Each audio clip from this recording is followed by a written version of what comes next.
ఓకేనా? పత్రికా మిత్రులందరూ కూడా ముందుగా నమస్కారం తెలియజేస్తున్నాను.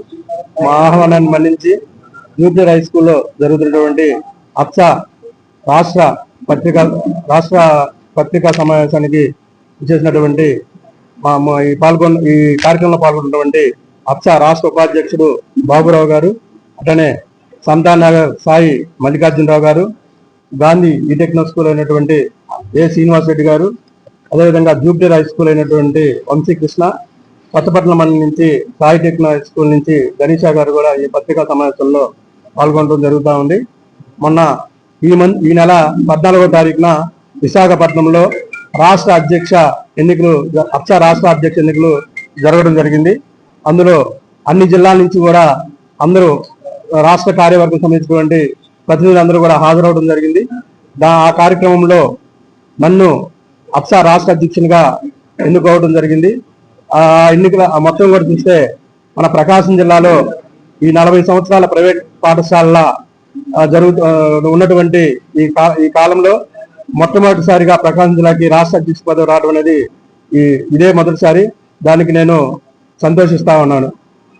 దానికి సహకరించినటువంటి ప్రకాశం జిల్లా ఉన్నటువంటి అప్సా గౌరవ సభ్యులందరూ కూడా నేను ముందుగా కృతజ్ఞతలు తెలియజేస్తా ఉన్నాను.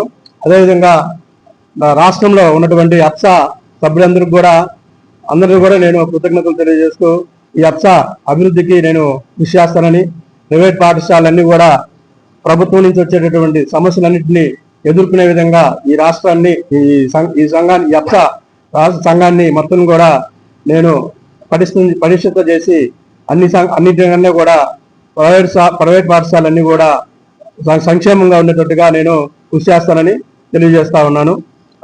అదే కాకుండా ఈ ప్రకాశం జిల్లాలో ఒంగోలు పట్టణంలో జరుగుతున్నటువంటి ఈ పత్రికా సమావేశం మూలంగా తెలియజేసేది ఏంటంటే, ప్రతి నియోజకవర్గంలో ప్రకాశం జిల్లాలో ప్రతి నియోజకవర్గంలో కూడా అప్సా కొత్తగా నియోజకవర్గం కొత్త బాడీని ఎన్నుకోవడం, అదేవిధంగా మనకు ఉన్నటువంటి ఆంధ్రప్రదేశ్ లో ఉన్నటువంటి అన్ని జిల్లాల్లో ఉన్నటువంటి నియోజకవర్గాల్లో కూడా కొత్త కార్యవర్గాన్ని ఎన్నుకొని అందరినీ కూడా కలుపుకొని ఈ సంఘం యొక్క పరిస్థితిని చేస్తానని సభాపూర్వకంగా తెలియజేస్తా ఉన్నాను.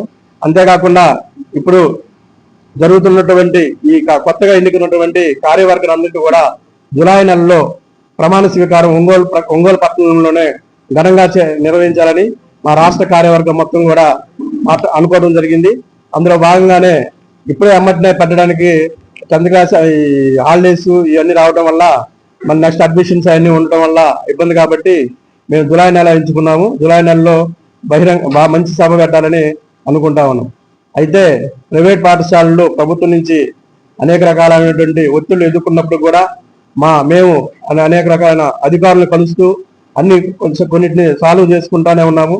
అందులో భాగంగా గత ప్రభుత్వము అంతకుముందు ప్రైవేట్ పాఠశాలకి 10 సంవత్సరాల రికగ్నేషన్ కాల పరిమితి అనేది ఉండేది. అంటే ఒకసారి రికగ్నేషన్ ఇస్తే 10 సంవత్సరాలు ఇంకా రికగ్నేషన్ లేకుండా అదే రికగ్నేషన్ మీద పాఠశాలను కంటిన్యూ చేసుకుంటా ఉండొచ్చు. అయితే గత ప్రభుత్వం దాన్ని 10 సంవత్సరాల నుంచి 3 సంవత్సరాలకు కుదించింది. మళ్ళీ ప్రైవేట్ పాఠశాల ఒత్తిడి మేరకు దాన్ని 5 సంవత్సరాలు చేసింది. ఎలక్షన్ మూవ్మెంట్ లో 8 సంవత్సరాలు చేసింది. అయితే మన నారా లోకేష్ గారిని మేము ఎలక్షన్ మూవ్మెంట్ లో కలిసినప్పుడు అప్పుడు నేను 10 సంవత్సరాలు ఇస్తానని చెప్పి ఆయన తెలియజేయడం జరిగింది. దానికి సానుకూలంగా అయితే ఇప్పుడు 8 సంవత్సరాలు ఇస్తున్నాడు. అయితే విద్యాశాఖ మంత్రి గారు ఏం చెప్పారంటే, ఇప్పటి నుంచి పెట్టుకునే వాళ్ళకి 10 సంవత్సరాలు ఇస్తానని ఇచ్చారు. 10 సంవత్సరాలు ఇప్పటి నుంచి పెట్టుకునే వాళ్ళకి ఇస్తామని చెప్పారు. ఉన్నటువంటి ఈ రికగ్నేషన్ ఇప్పుడు ఉన్న వాళ్ళకి కూడా 10 years 8 years ఇచ్చిన వాళ్ళకి కూడా సింగిల్ ఏ ఫైల్ పెట్టుకోకుండా ప్రొసీజర్ లేకుండా ఒకసారిగా 10 years ఇవ్వాల్సిందిగా కోరుకుంటా ఉన్నాను. అంతేకాకుండా ఇప్పుడు రేకుల్ షెడ్స్ ఉన్నాయి. స్కూల్స్ ప్రైవేట్ పాఠశాలలు అన్ని కూడా కొన్ని బిల్డింగ్స్ లో ఉన్నాయి, కొన్ని రేకుల్ షెడ్స్ లో ఉన్నాయి. అయితే కొత్తగా వచ్చిన జీవో ప్రకారం రేకుల్ షెడ్స్ లో ఉన్న వాటికి రికగ్నేషన్ ఇవ్వము అని ప్రతిపాదన తీసుకురావడం జరిగింది. మేము దానికి అంగీకరిస్తా ఉన్నాము. ఎందుకంటే విద్యార్థుల యొక్క శ్రేయస్ కోసము ప్రభుత్వం నిర్ణయం తీసుకుందని మేము కూడా భావిస్తూ, అయితే ఇప్పటి నుంచి కొంత టైం ఇస్తే మేము కూడా దాన్ని రేకుల షెడ్లు అన్నిటి కూడా మార్చుకొని బిల్డింగ్స్ కట్టుకొని పక్కాగా మేము కూడా విద్యను అందిస్తామని తెలియజేసుకుంటూ కొంచెం సరళింపు ఇవ్వాల్సిందిగా అది చేస్తే గ్రామీణ ప్రాంతాల్లో మండల ప్రాంతాల్లో ఉన్న అనేక రకాలైనటువంటి చిన్న చిన్న ప్రైవేట్ పాఠశాలలు కూడా అవి ఉపయోగించుకొని అందరూ కూడా రికగ్నేషన్ పొంది పేద విద్యార్థులకు కూడా విద్యను అందిస్తారని తెలియజేస్తా ఉన్నాను. అంతేకాకుండా గత ప్రభుత్వంలో బెస్ట్ అవైలబుల్ స్కూల్స్ అనేవి ఇస్తా ఉన్నారు. అంతకుముందు కూడా గత ప్రభుత్వం కంటే ముందున్న ప్రభుత్వం కూడా బెస్ట్ అవైలబుల్ స్కూల్స్ అనేవి నడపడం జరిగింది. అయితే గత ప్రభుత్వం బెస్ట్ అవైలబుల్ స్కూల్ ని క్లోజ్ చేసేసింది. ఆ విధానాన్ని క్లోజ్ చేయడం వల్ల అనేక మంది ప్రైవేట్ పాఠశాల యాజమాన్యాలు కూడా చాలా ఇబ్బందికరమైన పరిస్థితిలోకి వెళ్ళారు. కొంతమంది స్కూల్స్ క్లోజ్ చేసేయాల్సి వచ్చింది. కొంతమంది ఆర్థికంగా ఇబ్బంది పడతా ఉన్నారు, ఇప్పుడు కూడా పడతానే ఉన్నారు. అయితే ఈ ప్రభుత్వం వచ్చిన కాడి నుంచి బెస్ట్ అవైలబుల్ పెండింగ్ ఉన్నటువంటి బిల్లుల్ని కొంతమేరకు క్లియర్ చేస్తా వచ్చింది. అయినా ఇంకా కొంత ఉంది.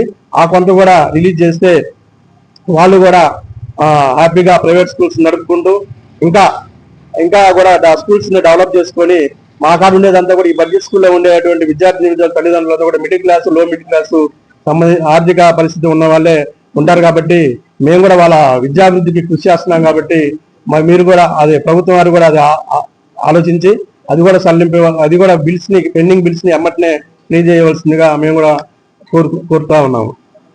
అంతేకాకుండా జీవో నెంబర్ 88 అది అంతకుముందు అమల్లోకి వచ్చింది. అంటే జీవో నెంబర్ 88 లో ఏముందంటే మున్సిపాలిటీ హై స్కూల్లో మున్సిపల్ ఏరియా ఉన్నటువంటి ప్రాంతాల్లో ప్రైవేట్ పాఠశాలలకి 1000 చదరపు గజాలు ఆట స్థలం ఉంటే సరిపోతుందని, అదే గ్రామీణ ప్రాంతాల్లో అయితే 2000 గజాలు ఆట స్థలము ఉండాలని, రికగ్నేషన్ పొందడానికి ఉండాలని రూల్స్ అనేవి తీసుకురావడం జరిగింది. అయితే పట్టణ ప్రాంతాల్లో 1000 గజాలతో అందరూ రికగ్నేషన్ చేసుకున్నా ఉన్నారు. ఇప్పుడు పెరిగినటువంటి రిజిస్ట్రేషన్ ఫీజుల వల్ల గ్రామీణ ప్రాంతాల్లో 2000 గజాలకి ఎవరు కూడా అంత రిజిస్ట్రేషన్ ఫీజు ఇచ్చి 10 సంవత్సరాలు లీజ్ అగ్రిమెంట్ ఇవ్వాలంటే కూడా ఆ స్థలం యొక్క హక్కుదారులు ఎవరు కూడా ఇవ్వడానికి ముందుకు రావట్లేదు. అందుకని వాళ్ళకు కూడా గ్రామీణ ప్రాంతాల్లో ఉన్న వాళ్ళకు కూడా జీవో నెంబర్ 88 అమలు చేస్తూ మున్సిపాలిటీ ప్రాంతంలో 1000 గజాలతో పాటు 1000 గజాలు లాగిన వాళ్ళకు కూడా రికగ్నేషన్ ఇవ్వాలని కోరుకుంటా ఉన్నాము. అదేవిధంగా నెక్స్ట్ బడ్జెట్ స్కూళ్ళకు కూడా ఒక కార్పొరేషన్ ఏర్పాటు చేయాలని మా అప్సా తరపున మేము తెలియజేస్తా ఉన్నాము. అంటే అనేక రకాల కులాల వారికి అందరికి కూడా వచ్చిన ప్రభుత్వాలు ఏ ప్రభుత్వం అయినా సరే అనేక రకాల కార్పొరేషన్ ని ఏర్పాటు చేయడం జరిగింది. అట్లానే బడ్జెట్ స్కూల్ కూడా కార్పొరేషన్ ఏర్పాటు చేస్తే మేము కూడా ప్రైవేట్ స్కూల్స్ కూడా అక్కడ తక్కువ వడ్డీకి రుణాలు కానీ ఇచ్చినట్టయితే ఆ రుణాలతో తీసుకొని మేము కూడా ప్రైవేట్ పాఠశాలన్నీ కూడా వృద్ధి చేసుకోవడానికి సహాయపడుతుందని మేము కూడా ఇది డిమాండ్ చేస్తా ఉన్నాము. బడ్జెట్ స్కూల్ కార్పొరేషన్ ఒకటి ఏర్పాటు చేయాలని, దానికి కూడా ప్రభుత్వం ఆమోదిస్తుందని తెలియజేస్తా ఉన్నాను.